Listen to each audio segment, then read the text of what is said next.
ఓం అస్మద్గురుభ్యో నమః.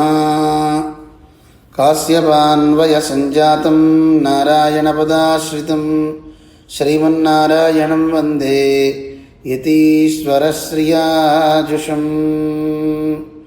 కౌశికాన్వయ సంజాతం వెంకటార్యతనూభవం వేదాంతాచార్య సచ్చిష్యం ఉడైవల్లుమహం భజే. లోకాచార్యాయ గురవే కృష్ణపాదస్య సూనవే సంసారభోగి సంతుష్ట జీవజీవాతవే నమః. శ్రీశైలేశదయాపాత్రం ధీభక్త్యాదిగుణార్ణవం యతీంద్రప్రవణం వందే రమ్యజామాతరం మునిం. பிள்ளை லோகாச்சாரியர் திருவடிகளே சரணம், பெரிய ஜீயர் திருவடிகளே சரணம். ఓం అస్మద్గురుభ్యో నమః. జై శ్రీమన్నారాయణ. భగవద్బంధులారా, మంత్ర రాజము అని నారాయణ అష్టాక్షరి మంత్రానికి పేరు. మంత్రాల్లో కన్నిటికీ రాజు. అటువంటి అష్టాక్షరి మంత్రంలో ఓంకారము, నమఃపదము, నారాయణాయ అనే పదాలని వివరణ చేస్తూ మొట్టమొదటగా ఓంకారాన్ని మనం తెలుసుకుంటున్నాం. ఓంకారంలో అకార, ఉకార, మకారాలని మనం ఇప్పటివరకు తెలుసుకున్నాం. సాముదాయికంగా అసలు ఓం అంటే ఏమిటి అనే దాన్ని మనకి వివరిస్తున్నారు. ఓంకారం యొక్క అర్థంలో ప్రకృత్యర్థము అనేదాన్ని ప్రత్యయార్థము అంటే ప్రత్యయం, ఆ ఆకారానికి ఉన్నటువంటి ధాత్వర్థానికి ఏమిటి అర్థం అనే దాన్ని తీసుకొని ఒక యోచన చేస్తూ దాన్ని చెప్తున్నారు. దాన్ని నిన్న మనం తెలుసుకున్నాం, మళ్ళీ ఒక్కసారి చూద్దాం.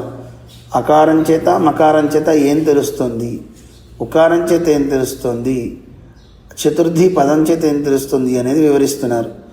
అకారత్తాలుం మకారత్తాలుం రక్షకనయ్యం రక్షణయ్యం సొల్లిత్. అకారము అంటే భగవంతుడు, ఆయన రక్షకుడు. ఇది ధాత్వర్థం చేత చెప్తున్నారు. అవరక్షణే అనే ధాతువు చేత పరమాత్మ రక్షకుడు అని తెలిసింది. మరి రక్షకుడు ఎవరిని రక్షిస్తాడు? రక్షించే వాళ్ళు ఎవరైనా కావాలి కదా, అది మకారం చెప్తుందన్నమాట. మా అంటే జీవుడు, అందువల్ల జీవుడు రక్ష్య వర్గంలో చేరతాడు. రక్షకుడు పరమాత్మ, రక్షించబడే వాళ్ళు ఎవరు? జీవులు. ఆయన రక్షకుడు, వీళ్ళని రక్ష్య వర్గము అంటారనమాట. ఈ సంబంధాన్ని రక్షక సంబంధము అని చెప్తారు. మరి చతుర్థియాలు ఉకారత్తాలు రక్షణహేతువాన ప్రాప్తియ్యం ఫలత్తయ్యం సొల్లిత్. నిజానికి అకారము మకారం అయిపోతే మధ్యలో ఉండే ఉకారం ఒకటి చాలు, కానీ ఇక్కడ చతుర్థి అని కూడా తీసుకున్నారు. చతుర్థి అనేది నారాయణాయాలో ఆయా అనే పదం అన్నమాట. ఆయా అంటే మనందరం ఆయన కొరకే అని అర్థం కదా. ఆ అకారంలో ఇది లుప్తమైపోయింది. లుప్తం అంటే అలా వచ్చి చేరింది, కనపట్టలేదు మనకి. అందువల్ల అలా కనపడనటువంటి ఆ చతుర్థి ఏం చెప్తుంది అనేది చెప్తున్నారు. చతుర్థియాలు, ఆ చతుర్థి చేత రక్షణ హేతువాన ప్రాప్తియ్యం. రక్షణానికి హేతువైన వాడెవడు అంటే చతుర్థి ఏం చెప్తుంది? కొరకు అని చెప్తుంది. ఆ కొరకు అని చెప్పేటటువంటి ఆ చతుర్థి చేత ఏం తెలుస్తుంది? ఆ రక్షణకి హేతువైనటువంటి శేషభూతుడిని చెప్తున్నారు. మరి ఉకారం చేత ఏం తెలుస్తుంది? ఉకారత్తాలు ఫలత్తయ్యం సొల్లిత్. ఫలాన్ని చెప్తున్నారు. ఏమిటి ఫలము అంటే ఆ పరమాత్మకి చెంది ఉండడమే కదా. ఈయనకే చెంది ఉన్నాడు అని కదా చెప్పేది ఉకారం. ఆయనకి తప్ప ఇతరులకి చెందడు అనేది అందులో ఉంటుంది. అంటే దీనికి ఫలం ఏమిటి అంటే వీడు పరమాత్మకే చెంది ఉంటాడు అని తెలుస్తుంది అన్నమాట. ఇంకోళ్ళకి చెంది ఉండడు, అదే ఫలం. దాన్ని వివరిస్తున్నారు. అదావదు అకారత్తాలే రక్షకనాన ఈశ్వరనే సొల్లిత్. అకారం చేత రక్షకుడైనటువంటి ఆ సర్వేశ్వరుని గురించి చెప్తున్నారు. మకారత్రాలే తద్రక్ష్యమాన చేతననై సొల్లిత్. మకారం చేత రక్షించబడేటటువంటి చేతనుడు అంటే జీవులందరినీ చెప్తున్నారు. చతుర్థియాలే రక్షికైక్కు హేతువాన శేషత్వమాగిర ప్రాప్తి అయి చొల్లిత్. చతుర్థి అంటే ఆయా అనేది నారాయణ పదంలో ఉందని అనుకున్నాం కదా. దానివల్ల ఏం తెలుస్తుంది అంటే రక్షికైక్కు హేతువాన, రక్షించడానికి కారణం ఏమిటి? శేషత్వం అనేటువంటి సంబంధం. ఎందుకు పరమాత్మ రక్షించాలి మనని? ఆయన రక్షకుడు అకారం చేత తెలుస్తుంది. ఎందుకు రక్షించాలి అంటే అకారం నారాయణ అనే పదాన్ని చెప్తుంది కదా, నారాయణ ఆయా అనేది కూడా ఉంది. ఆ ఆయా అంటే కొరకు. ఈ మకారం అనే జీవుడు ఆయన కొరకే ఉన్నప్పుడు మరి ఆ జీవుడిని రక్షించాల్సిన బాధ్యత ఎవరిది? భగవంతుడిదే. అందువల్ల ఈ సంబంధం ఉంది కదా. అందువల్ల చతుర్థి అనే దాని చేత రక్షణకి హేతువైనటువంటి శేషత్వం అనేటటువంటి సంబంధం ఉంది కదా మనకి ఆయనకి. ఆ సంబంధమే ప్రాప్తి అని చెప్తున్నారండి. అందువల్ల ఆయన రక్షిస్తాడు. మనందరం మనకి పరమాత్మకి ఈ సంబంధం ఉంది. రక్షక భావ సంబంధం అనేది. ఈ సంబంధం చేత పరమాత్మ తప్పక రక్షిస్తాడు. ఎప్పుడు రక్షిస్తాడు? మనం శేషభూతులమై ఉండాలి. శేషభూతులమై ఉండి స్వామి నేను నీకు శేషభూతుణ్ణి అని సపర్యలు చేస్తుంటే మామూలు వాళ్ళనే రక్షిస్తాడు. ఈ సంబంధం ఉంటే రక్షించడం ఇంకా ఎక్కువ చేస్తాడనమాట. இப்படி ரட்சிக்கிறதற்கு பலம் இவ்வாத்மா வஸ்து அத்தலைக்கு அனன்யார்ஹமாக விநியோகப்படுகையாலே அவ்வனன்யார்ஹ சேஷத்வவாச்சியான ఉకారత్తాలే రక్షణ ఫలత్తై సొల్లిత్తెన్గై. ఉకారం చేత ఏం చెప్తున్నారు? ఇప్పుడు అకారం చేత తెలిసింది పరమాత్మ రక్షకుడని, మకారం చేత తెలిసింది రక్షించబడేవాళ్ళం మనందరం జీవులు అని. చతుర్థి అకారంలోనే ఉంది అంటే నారాయణ కొరకు అని చెప్పేది. దాని చేత ఏం తెలుస్తుంది? మనందరం ఆయనకి శేషభూతులం అండి, ఆ సంబంధం ఉందండి. అందువల్ల పరమాత్మ ఆయన కొరకే మనందరం ఆయన కొరకు శేషకైంకర్యం చేస్తాం గనక పరమాత్మకి మనకి ఆ సంబంధం ఉంది అని చెప్పారు. ఇప్పుడు మళ్ళీ ఉకారాన్ని చెప్పారు కదా. ఆ ఉకారం చేత ఏం తెలియబడుతుంది అంటే ఫలాన్ని చెప్తున్నారు. ఏమిటి ఆ ఫలము అంటే ఇప్పటి రక్షిక్కిరదర్కు ఫలం. ఇలా రక్షించడం వల్ల కలిగే ఫలం ఏమిటండి అంటే ఈ ఆత్మవస్తు అత్తలైక్ అంటే ఆ నారాయణునికే ఈ ఆత్మవస్తు అనన్యార్హమాగ వినియోగపొడుగయ్యా ఆగయ్యాలే. అన్యార్హము అంటే ఇతరులకి చెంది ఉండడం. ఇప్పుడు ఈ ఉకారం ఏం చేస్తుంది? ఒరే నువ్వు ఇతరులకి కాదురా చెంది ఉండేది ఆయనకే అని చెప్తుంది ఉకారం. అలా చెప్పడం చేత అత్తలైక్కు అంటే ఆ పరమాత్మకే మనందరం దాసభూతులం అవుతున్నాం. ఇతరులకి చెంది ఉండట్లేదు, ఆ పరమాత్మ కొరకే వినియోగపడుతూ ఉండడం చేత అనన్యార్హ శేషత్వవాచియాన ఉకారత్తాలే. ఈ ఉకారం ఏం చేస్తుంది అంటే ఒరే నువ్వు ఆయనకి తప్ప ఇంకోటికి చెందవు అని చెప్తుంది కనుక అలా చెప్పేయండి. ఉకారం చేత రక్షణ ఫలత్తయ్యం సొల్లిత్, రక్షణ ఫలాన్ని కూడా చెప్పేశారు. నిజంగా పరమాత్మ ఈ జీవుల్ని రక్షించుకోవడం వల్ల ఏమవుతుందండి? మనందరం ఆయనకే చెంది ఉంటాం అంతే. అది ఉకారం చెప్పేస్తుంది. ఆగా ఈ మంత్రத்தில் ప్రథమ పదమాన ప్రణవార్థத்தை అరుళి చీదారాయిత్. ఇలాగా ఓంకారం చేత ఈ ప్రథమ పదమైనటువంటి ఓంకారం చేత మొత్తం దాని అర్థాన్ని మొత్తాన్ని చెప్పినట్టయిందండి అని చెప్పారు. ఇంకా இனி மேலின் பதங்களுக்கும் அர்த்தம் அருளி செய்வதாக மந்திரசேஷமும் இதுக்கு விவரணமாயிருக்கும்படியை ముందరం ఉన్నం అరుళి చేయిరార్. ఇనిమేల్ ఇక పైన పదంగళకు అర్థం అరుళి చేయవదాగా ఈ పదాలకి అర్థం చెప్పాలి అనే ఉద్దేశంతో మంత్రశేషం అంటే ఓంకారం అయిపోయింది. మంత్రశేషాన్ని నమో నారాయణాయ అంటారు. ఆ నమో నారాయణాయ అనేది ఓంకారాన్ని ఎలా వివరిస్తుంది? ఓంకారాన్ని వివరిస్తుంది కదండి మంత్రశేషం. అది ఎలా అనేది చెప్తున్నారు. ఇనిమేల్ ప్రణవత్తై వివరిక్కిరదు. ఇప్పుడు ఇక ఓంకారాన్ని వివరిస్తున్నాము అన్నారు మళ్ళీ ఒకసారి. ఇవ్విడத்தில் వివరణమాగిరదు ప్రస్తుతமான అర్థத்துக்கு ఉపయుక్తமான అర్థத்தை சொல்லிக்கொண்டு பூர்வோக்தமான அர்த்தத்தை விசதீகரிக்கை என்ன தீப பிரகாசத்திலும் உக்தார்த்த விசதீகார யுக்தார்த்தாந்தரபோதனம் மதம் விவரணம் தத்ர மகிதானாம் மனீஷினாம் என்ன ரகசியத்ரயார்த்த விவரணம் அருளிச் செய்த பிரபந்தத்திலும் వివరణ లక్షణத்தை జీయర్ అరుళిச் செய்தாரே. ఇక్కడ మనకి ఆ అజగేయ మణవాళజ్జీయర్ అనే మహానుభావులు వాదికేసరి అజగేయ మణవాళజ్జీయర్ అనేవారు ఏం చెప్తున్నారు ఇందులో అనేది చెప్తున్నారు. ఇక్కడ ఏదైనా ఒక వివరణ ఉంటేనే మనకి ఏదైనా అర్థం అవుతుంది. ఆ వివరణ కావాలి. ప్రస్తుతமான అర్థத்துக்கு ఉపయుక్తமான అర్థத்தை சொல்லிக்கொண்டு ప్రస్తుతము ఉన్నటువంటి అర్థానికి తగినట్లుగా అర్థాన్ని చెప్పి, ఓ పదం ఉంది, ఆ పదానికి అర్థం చెప్పారు. ఆ చెప్పినటువంటి దాన్ని పూర్వోక్తமான అర్థத்தை విశదీకరిక్కై, ఆ పూర్వం చెప్పిన దానికి కూడా ఇంకా వివరణ చేస్తే దాన్నే వివరణము అంటారు అని దీప ప్రకాశము అనే ఒక గ్రంథంలో ఇందులో తెలియజేశారట. ఉక్తార్థ విశదీకార, ఏదైతే చెప్పారో దాన్ని ఇంకా వివరించడానికి యుక్తార్థాంతర బోధనం, ఇంకా కొన్ని యుక్తులతో అర్థాంతర బోధన, ఇంకా వివరణ చక్కగా చేస్తే, దాన్ని అనేక యుక్తులతో చూపిస్తూ ఉంటే దాన్నే వివరణము అంటారు. బుద్ధిమంతుల చేత ఇలా చెప్పబడుతుంది. అందువల్ల ఇక్కడ రహస్యత్రయం అంటే స్వరూపము, ఉపాయము, ఫలము, ఈ మూడింటిని మనకి వివరించాలి. లేదు రహస్యత్రయార్థం అన్నప్పుడు అష్టాక్షరి, ద్వయం, చరమం, ఇవే స్వరూపము, అలాగే ఉపాయం, ఫలం అనే మూడింటిని చెప్పుకోవచ్చు. ఈ మూడింటిని తెలియజేయడం కోసం ఈ ప్రబంధంలో వివరణాన్ని ఇవ్వడమే లక్షణము అనేది ఆ జీయర్ వారు తెలియజేశారు. ఇక్కడ వివరణ ఉండాలి. ఏదైతే చెప్పారో అంటే మంత్రం ఉంది, ఆ మంత్రానికి కొంత సూత్రాల్లో అర్థం చెప్పారు, దానికి ఇంకా వివరణం కావాలి. ఉపయుక్త అర్థాలు ఏవైతే ఉన్నాయో యుక్తార్థ విశదీకరణం అన్నారు. యుక్తమైనటువంటి అర్థాలతో ఇంకా విశదీకరిస్తూ ఇంకా చెప్తూ ఉంటే దాన్నే వివరణం అంటారండి అని చెప్తున్నారు. ఆ వివరణ రీతిని మనకి తెలియజేశారు. వివరిக்கப்பడిదాన్ ఎంగనే ఎన్న అరుళి చేయగరార్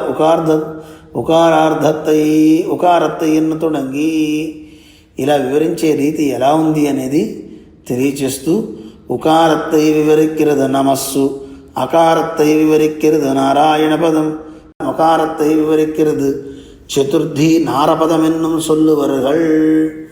ఉకారం దేన్ని వివరిస్తుంది?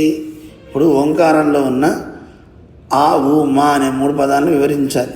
ఆ ఒక్కొక్క పదాన్ని వివరణ చేశారు. ఆ అంటే ఏమిటో చెప్పారు, ఆ అంటే భగవంతుడని, మా అంటే జీవుడని చెప్పారు, ఊ అంటే మనందరం ఆయనకే చెందిన వాళ్ళం, ఇంకోళ్ళకి కాదు అని చెప్పారు. బాగుంది. అయితే దీన్ని ఇంకా వివరిస్తుందండి ఈ మంత్రశేషము. ఓంకారాన్ని వివరించేదే నమపదము, నారాయణాయ పదము అని మనకి తెలియజేస్తున్నారు. దాన్ని వివరిస్తూ ఉకారాన్ని ఏది వివరిస్తుందండి? నమపదం వివరిస్తుంది. మరి అకారాన్ని వివరించేది ఏది అంటే నారాయణ పదం. నారాయణ పదం అకారాన్ని చెప్తుంది. మరి మకారాన్ని ఎవరు చెప్తారండి అంటే మకారాన్ని చతుర్థి అని ఉందండి. చతుర్థి అంటే నారాయణాయలో నారాయణ పదమేమో అకారాన్ని చెప్పింది.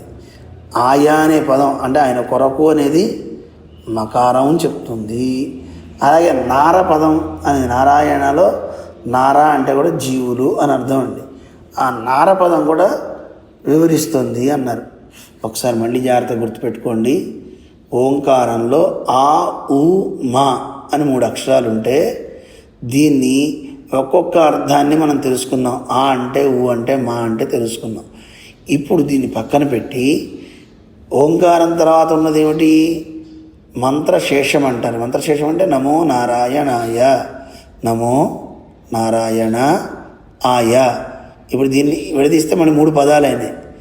ఒక్కొక్కటి దేన్ని వివరిస్తుంది అంటే ముందు నమపదం ఉంది కదా, నమపదం ఓంకారంలో ఉన్నటువంటి 3 అక్షరాల్లో దేన్ని వివరిస్తుంది? ఉకారాన్ని వివరిస్తుంది. మరి ఆ నారాయణ అనే పదం దేన్ని వివరిస్తుంది? అకారాన్ని వివరిస్తుంది. ఆ అంటే నారాయణ కదా, దాన్ని చెప్తుంది. ఆయా అనే పదం ఎవరిని చెప్తుంది? ఈ ఆయా అనే పదం మకారాన్ని వివరిస్తుంది. అలాగే నార పదం కూడా మకారాన్ని వివరిస్తుంది అని చెప్పారు. నారాయణలో నారా అనే పదం ఉంది కదా, నారా అంటే జీవులు అని అర్థం అన్నమాట. దాన్ని ఇంకా తెలుసుకుందాం. అదావదు అన్యశేషత్వத்தை கஜிக்கிற விடத்தில் அந்நரிலே அந்நதமமான சொல்லப்பட்ட தன்னை வெளியாகச் சொல்லி కజిక్కయ్యాలే ఉకారత్తై వివరిక్కిరదు నమస్సు. ఉకారాన్ని నమపదం వివరిస్తుంది. ఎందుకు వివరిస్తుందండి? అసలు నమపదం అంటే ఏమిటండి అంటే అన్యశేషత్వాన్ని తొలగిస్తుంది. ఇతరులకి నువ్వు చెందినవాడివి కాదు అని నమః అంటే అర్థం అదనమాట. అందువల్ల అది తొలగించే క్రమంలో అన్యరిలే అన్యతమనాగా ఇతరుల కంటే ఇతరుడైన వాడు ఒకడున్నాడు. ఎవడు వాడే అంటే తనకి తాను చెందినవాడు కాదు, ఇతరులకి చెందినవాడు కాదు. బాగా గుర్తుపెట్టుకోండి, నేను ఇతరులకి చెందినవాడిని కాను, అలాగే నాకు నేను చెందినవాడిని కాను. నేను దేవుడికి చెందినవాడిని, అలాగే ఇతరులకి నేను చెందినవాడిని కాను. ఇది గుర్తుపెట్టుకోవాలి. ఇతరులకి దాసత్వం చెయ్యను, నాకు నేనే స్వతంత్రుని, ఆ బుద్ధి కూడా ఉండకూడదు. అందుకని దాన్ని తొలగిస్తుంది ఈ నవపదము. అది ఇక్కడ చెప్తున్నారు. అన్యతమనాగా సొల్లపట్ట తన్నై విడియాగా చొల్లి ఆయన అని చెప్తున్నారు. ఏమంటే వేరుగా ఎందుకు చెప్తున్నారు ఈ జీవుణ్ణి అంటే ఈ జీవుడు ఇతరులకి దాసుడు కాదని నిషేధించేశారు నవపదంతో.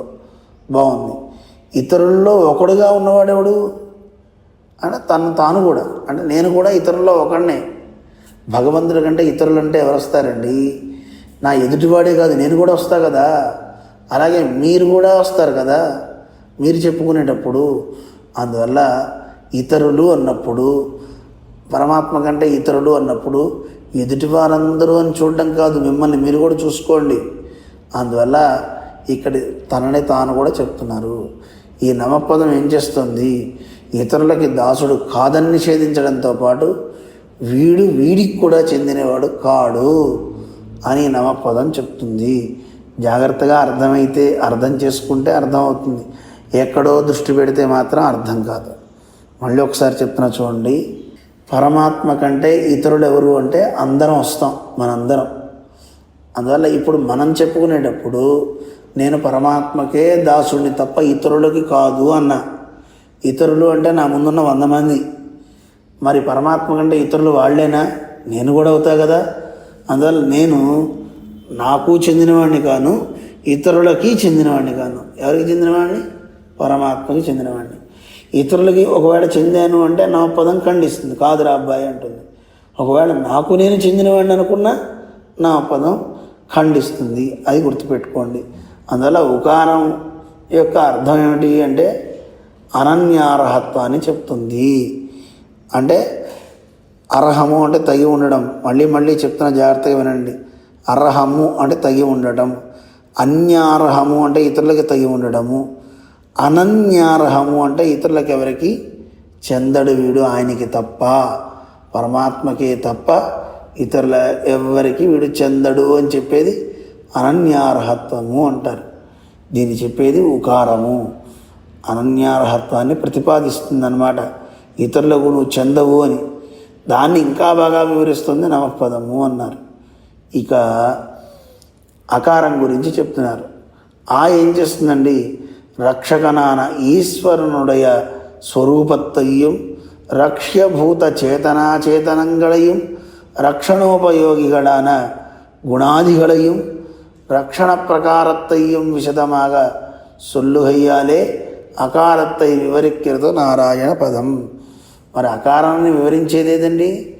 నారాయణ పదం. అంటే నారాయణుడు. ఎవరా నారాయణుడు? ఎలా ఉంటాడు? రక్షించేవాడండి.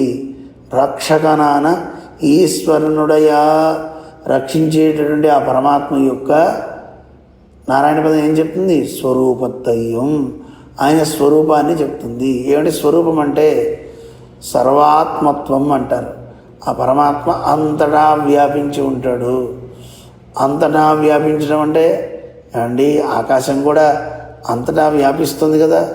అలాగే ఒక రాజు ఉన్నాడు, ఆయన కూడా అంతటా వ్యాపించి ఉంటాడు కదా.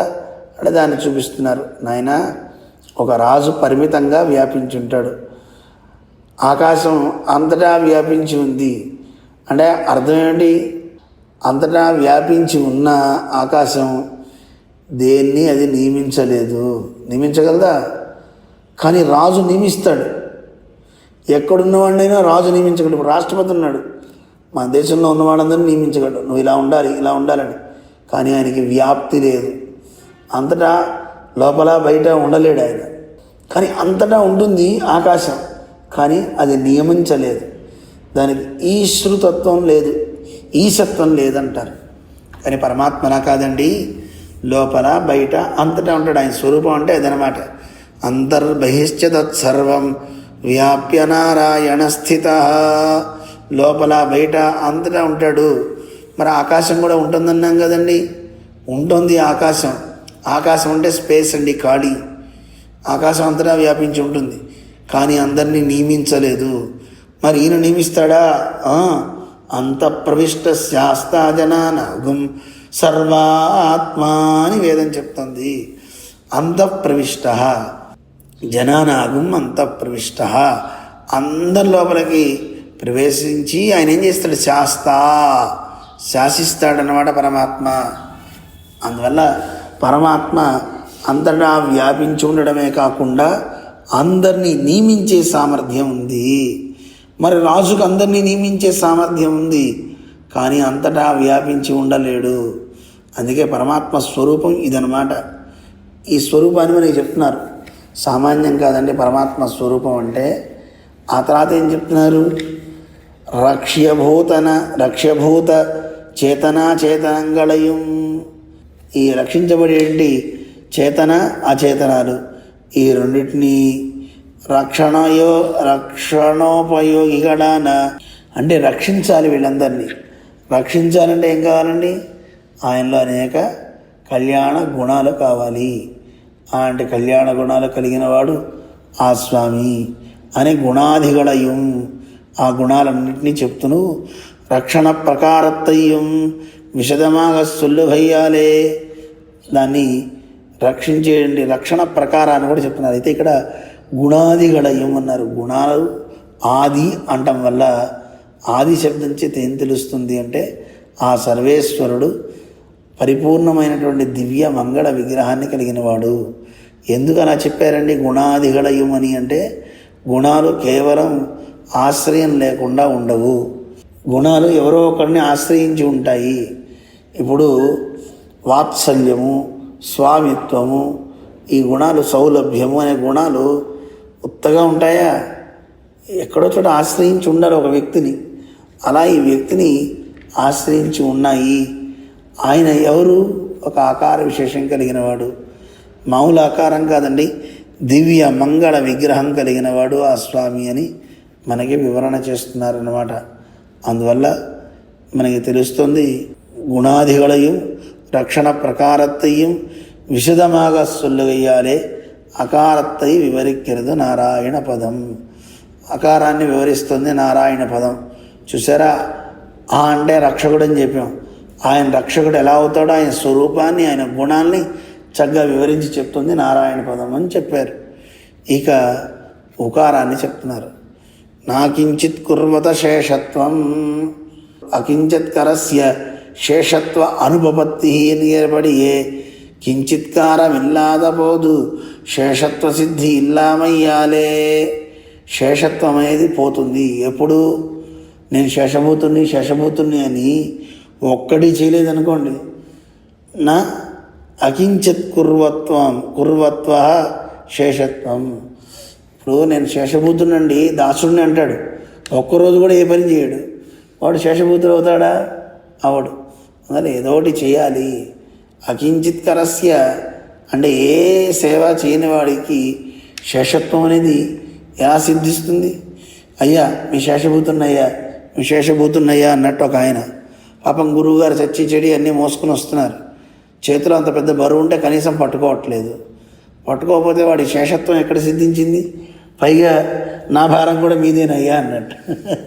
గురువుగారు ఆయన వస్తువులనే మోసుకోలేక ఇబ్బంది పడుతుంటే నా భారం కూడా మీదేనయ్యా, నన్ను చూసుకోండి అని వీడు గురువుగారి చేత సేవలు చేయించుకుంటున్నాడు. అలా ఉంటే శేషత్వం సిద్ధిస్తుందా? దేవుడి దగ్గరైనా అంతే కదా.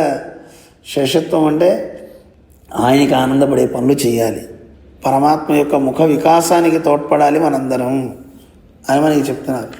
అది చేయకపోతే శేషత్వం అనేది ఎలా సిద్ధిస్తుందండి అని చెప్తూ కించిత్కారం ఇల్లాదపోదు శేషత్వ సిద్ధి ఇల్లామయ్యాలే. కొంచెం కూడా ఏ సేవ చేయకపోతే శేషత్వం అనేది పోతుంది. తత్సిద్ధి కురుపాన కించిత్కారత్తై ప్రతిపాదికర చతుర్థి శேஷத்వాశ్రயமான ఆత్మవస్తువై சொல்லுகிற మకారத்தை వివరిక్கிறது. చూసారా అండి, నారాయణ ఆయా అనే పదంలో ఆ ఆయ పదం ఏం చెప్తుంది? ఆయన కొరకు అని చెప్తుంది. ఆయన కొరకు మనం సేవ చేయాలి, శేషభూతం మనందరం. దాన్ని ఇంకా బాగా తెలియజేస్తూ మనలో కించిత్కారత్వాన్ని, అంటే కొంచెం చేసేటటువంటి దాన్ని ప్రతిపాదించేది చతుర్థి. అది ఎవరి స్వరూపం? ఆత్మకి స్వరూపం. ఆ ఆత్మని దేంతో చెప్తారు? మకారంతో చెప్తారు. మకారార్థంతో తెలియబడేవాడు జీవుడు. ఈ జీవుడికి శేషత్వం అనేది స్వరూపము. ఆ శేషత్వం అనేది సిద్ధించాలి అంటే నారాయణ ఆయా అనే దాంట్లో ఈ ఆయా అనే చతుర్థి విభక్తి తెలియజేస్తుంది. ఒరే అబ్బాయి, నువ్వు సేవ చేసేవాడివిరా, ఆయనకు ఆనందాన్ని కలిగించేవాడివి, శేషభూతుడివి అని చెప్తుంది. మకారం యొక్క అర్థాన్ని వివరిస్తుంది చతుర్థి విభక్తి. చతుర్థి అంటే ఆయా. ఎక్కడుంది ఆయా? నారాయణ పదంలో. నారాయణ ఆయా అన్నమాట. అందువల్ల మకారవాచ్యనాన ఆత్మా వినుడయ నిత్యత్వం ఏకరూపత్వం బహుత్వం துடக்கமானவத்தை பிரதிபாதிக்கையாலே மகாரத்தை விவரிக்கிறது నారపదం ఎన్నం சொல்லுவர்கள். ఇక్కడ చూడండి, ఈ మకారం చేత తెలియబడేవాడేవాడు ఆత్మ. ఆ ఆత్మ ఎలాంటిది అనేది తెలియజేస్తున్నారు. ఒక లక్షణం నిత్యత్వం అనేది ఉందట ఆత్మకి. ఏమిటి నిత్యత్వం అంటే? ఎప్పుడూ ఉండేది అని అర్థం. ఎలా చెప్తారండి? ఈ పదాన్ని ఎవరు వివరిస్తారు అంటే నారపదం ఎన్నం సొల్లువరుగల్. ఇది మకారం యొక్క వివరణ చేసేది ఈ నారాయణాయలో నారా అనే పదం కూడా చెప్తుంది. నారా అంటే రకారాన్ని ముందు చెప్తే రింక్షయే అనే ధాతువు చేత నశించేది అని అర్థం అండి. దాని ముందు నకారం కనుక పెడితే నా క్షయించేది కాదు.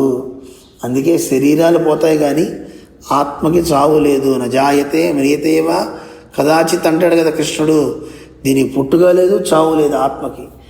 మనకి చావు పుట్టుకలు లేవన్నమాట. మరి వాడు చనిపోయాడు, వీడు పుట్టాడు అంటున్నారు కదా, అంటే దేహ సంబంధం చేత. ఒక దేహాన్ని పొందితే వాడు పుట్టాడని, దేహాన్ని వదిలితే వాడు పోయాడని అర్థం. కానీ మనం ఎన్ని లక్షల కోట్ల సంవత్సరాలైందో పుట్టి అసలు ఆ ఎప్పుడు పుట్టామో కూడా తెలియదు.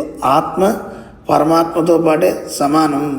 పరమాత్మకి పుట్టుక ఎలా లేదో మనకు కూడా పుట్టుక లేదు. ఈ జీవులందరికీ మనం కూడా ఆయనతో పాటే ఉన్నాము అనేది మనకి శాస్త్రం తెలియజేస్తుంది. అందువల్ల నారపదం ఏం చేస్తుంది? ఈ జీవులు ఎవరికి కూడా నిత్యత్వము అంటే ఎప్పుడు ఉంటాయి అనేది తెలియజేస్తున్నారు. అలాగే ఏకత్వము అంటం చేత ఆత్మలన్నీ కూడా ఏ శరీరంలో ఉన్నా జ్ఞానమే ఏకాకారంగా ఉంటాయి. ఏకరూపత్వం అంటే వాడికి రూపం ఏమిటి? జ్ఞానమే రూపము, అంతే తప్ప వాడికి వేరే స్వరూపాలు ఏమి కాదయా. దీన్నంతా వివరించేది నారపదం అన్నమాట. ఆ నారపదం తెలియజేస్తుంది. చూసారా, మనకు ఒక్కొక్క దాన్ని ఏది వివరిస్తుందో చెప్తారు. మళ్ళీ ఒక్కసారి సాముదాయికంగా చూస్తే మనకి మొట్టమొదటిగా ఉకారం. ఆ ఉకారాన్ని వివరించింది నమఃపదము అని చెప్పేశారు. తర్వాత అకారాన్ని చేత తెలియబడేవాడు నారాయణుడు కనుక ఆ నారాయణ పదం పరమాత్మ యొక్క స్వరూప, అలాగే ఆయన యొక్క గుణ వైభవాలన్నింటినీ తెలియజేసింది నారాయణ పదము. అకారాన్ని వివరించింది. మరి మకారాన్ని వివరించింది ఎవరండి అంటే రెండు. ఒకటి నారాయణాయలో ఆయా అనే పదం వివరించింది, అలాగే నారా అనే పదము వివరించాయి అని మనకి ఇప్పటిదాకా తెలియజేశారన్నమాట. ఇంకా అక్షర క్రమத்திலே వివరియాదే వ్యుత్క్రమమాగ వివరిప్పాన్ ఎన్న అరుళిచ్చి గిరార్. ఏమండి, అక్షరాన్ని ముందు వెనకలు ఎందుకండి? సరిగ్గా చెప్పచ్చు కదా, ఎందుకు ఇలా చేశారు అంటే ఏమిటి? ఇందాక చెప్పినప్పుడు ముందు ఉకారాన్ని వివరించారు, తర్వాత అకారాన్ని చెప్పారు, తర్వాత మకారాన్ని చెప్పారు. ఓంకారంలో ముందు అక్షరాల్లో అకారం ముందు చెప్పి తర్వాత ఉకారం మకారం చెప్పచ్చు కదా. ఎందుకు ఈ వ్యుత్క్రమాలు చేశారు? ముందు ఉకారాన్ని ఎందుకు చెప్పారు? కారణం ఏమిటి అంటే దాన్ని వివరిస్తున్నారు. அடைவே விவரையாது ஜிகிறது విరోధి పోయి అనుభవిక్క వేండుగయాలే.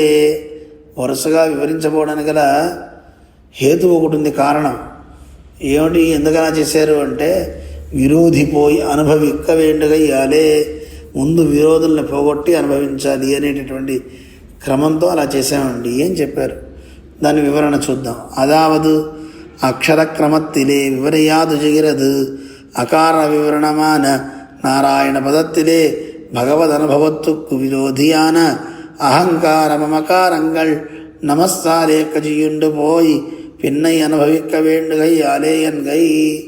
దీనికి చెప్తున్నారు ఏమండి, ఇలా చెప్పడంలో ఒక ఆంతర్యం ఉంది. అక్షరక్రమంలో మొట్టమొదటి అకారాన్నే చెప్పాలి, ఆ అంటే నారాయణుడు. కానీ అలా నారాయణ పదాన్ని చెప్పి ఆ నారాయణుణ్ణి అనుభవించాలి అంటే ముందు మనకి విరోధులు ఉన్నాయి కదా. ఏమిటి విరోధులు అంటే అహంకార మమకారాలు. ఇవి తొలగించేది నమపదం. అందువల్ల ఈ నమపదం అనేది ఉకారాన్ని వివరిస్తుంది అనేది చూపించాలి అనే దాంతో ఇలా చేసామండి.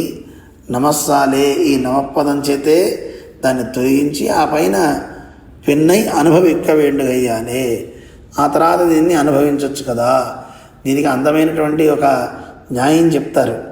తేనె పట్టు పట్టాలనుకోండి, ఆ తేనె తాగాలి అంటే ముందు ఆ పైన నుండి మక్షిక అంటే ఆ ఈగలన్నీ తొలగాలి. ముందు ఈగలు తొలగించి తర్వాత తేనె తాగాలి, అంతే తప్ప ఈగలన్నిటినీ అలాగే ఉంచి తేనె తాగగలమా? తాగలేము. అందువల్ల విరోధి ముందు పోవాలి. విరోధి పోయిన తర్వాత అప్పుడు నారాయణని అనుభవించవచ్చు. అందువల్ల క్రమంలో ముందు ఇలా చేశారు అని మనకి చెప్పారు. ఇని మధ్యమ పదమాన నమస్సుకర్థం అరుళిచ్చైవదాగా అదిల్ అవాంతర పద భేదత్తై అరుళిచ్చైరారు నమస్సు. ఇక ఓంకారం అయిపోయింది. నారాయణ అష్టాక్షరి మంత్రంలో మధ్యమ పదం, మధ్యలో ఉండే పదం నమః అనే పదం. ఆ నమః అనే పదాన్ని వివరించడానికి ఇంకా ఆరంభం చేస్తున్నారు నమః పదం గురించి. నమస్సు నా ఎన్నం మా ఎన్నం ఈ రెండు పదం. ఈ నమః పదంలో కూడా రెండు పదాలు ఉన్నాయండి. ఏకాకారంగా నమః అని అంటాం, కానీ దీంట్లో కూడా రెండు పదాలు ఉన్నాయి, రెండు అక్షరాలు ఉన్నాయి. ఏంటి అవి? నా ఎన్నం మా ఎన్నం, నకారము మకారమని రెండు పదాలు. ఇవి రెండు పదంగళకు అర్థమేదన్నా అరుడిచ్చే ఇరార్. ఈ రెండు పదాలకి అర్థం ఏమిటండి అని దాన్ని తెలియజేస్తున్నారు. రేపు తెలుసుకుందాం. ఓం అస్మద్ గురుభ్యో నమః. పిళ్ళై లోకాచార్యర్ తిరువడిகளே శరణం. பெரியஜீயர் திருவடிகளே శరణం. శ్రీయజీయర్ తిరువడిகளே శరణం. ఓం అస్మద్ గురుభ్యో నమః. జై శ్రీమన్నారాయణ.